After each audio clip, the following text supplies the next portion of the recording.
Hey YouTube, what's going on? So Xbox Game Pass just released Wo Long Fallen Dynasty, and I have sunk about 2.5 hours into it, which only got me through the intro because I died 47 times at one spot, and then I died another 276 times at another spot. And I just want to make you guys a quick video bringing you my thoughts and initial impressions on it so far with my time with it. If I think it's worth just checking out for free, if I think it's worth spending 60 bucks on. Now it is available on the PS4, the Xbox Series X and S, and PC, and I'm pretty sure it's going to be $60. Now I have Xbox Game Pass, and I'm playing on the Xbox Series S, and that's the footage we're going to be taking a look at here today.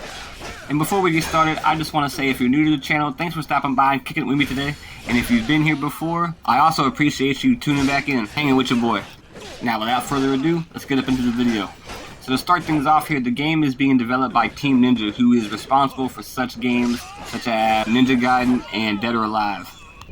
Now I did like that the game lets you create your own character, and you can go in there and you can pick from a whole bunch of just preset faces they already have for you. You can create your own face, as well as with your own hair, your own beard, your own hair color, your tip color. They got tons of different colors. You can create your own colors. They got tattoos, they got scars.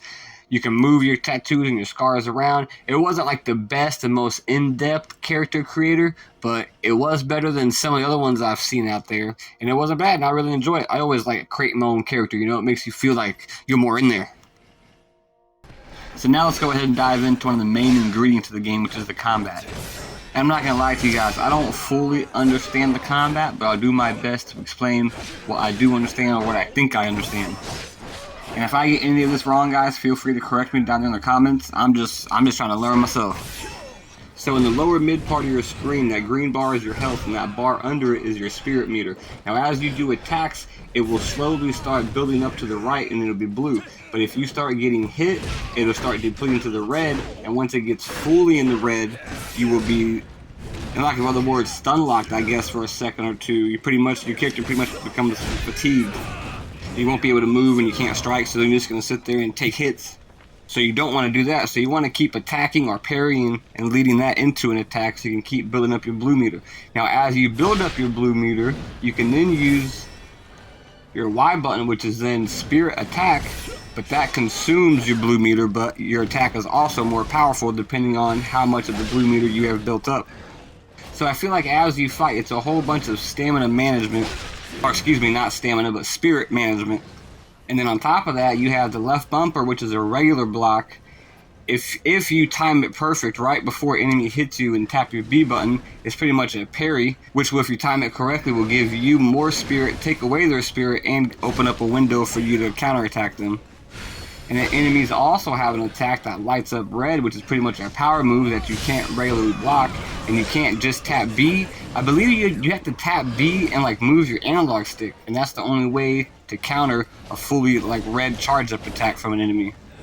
So I feel like you're essentially trying to manage your spirit to maximize your damage, and also at the same time break the enemy's guard and make them weaker, while also trying to perfectly time their attack so you can deflect / parry them or dodge out the way. But deflecting is pretty much the way you want to go because of that boost to your spirit and the negative effect it has on the enemy's spirit.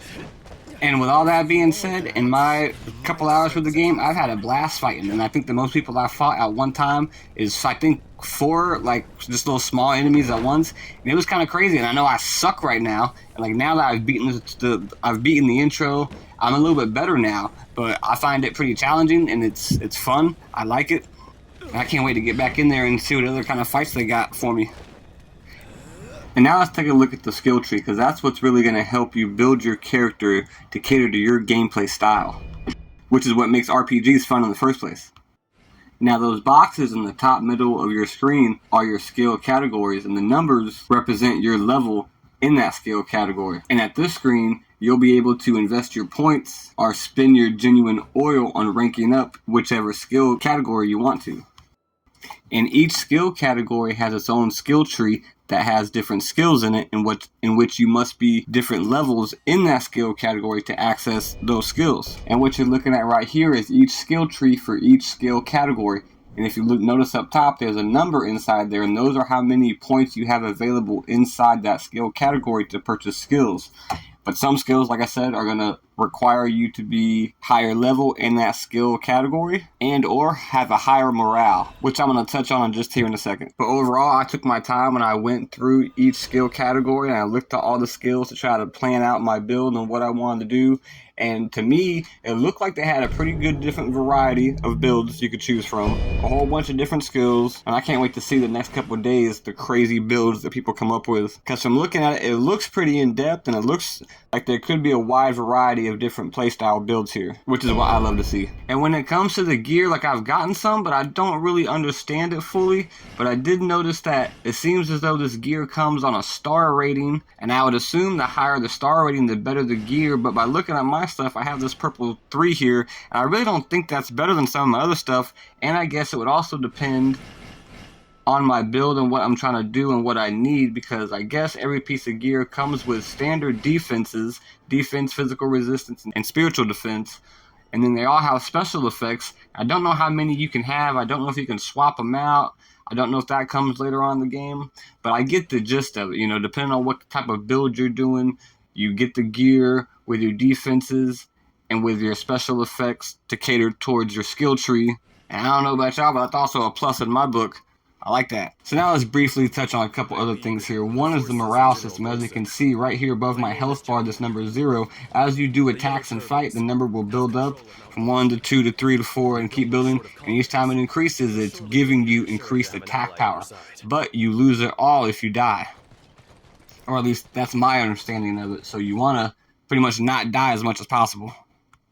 And the other thing I want to touch on here is the actual gameplay loop. Now, to my experience, this is pretty much like a Souls game. It is a linear path with, you know, some side paths here and there for you to go down and maybe break some things and get some loot.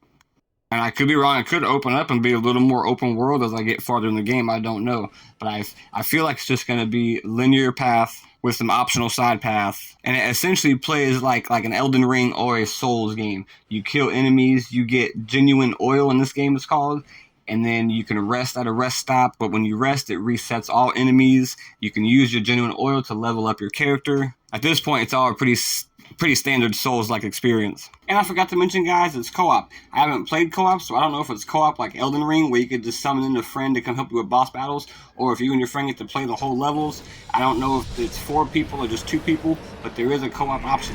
So for my first impressions, guys, I really like the game so far. I'm going to be playing it. If you have Game Pass and you like these kind of games, I would highly recommend picking it up. If you're on the fence about buying it, spending $60 on it, then I would say if you're a fan of the Souls series and those type of games, then I would say go ahead, spend the money. If you don't like Dark Souls or Elden Ring, I would say maybe hold off.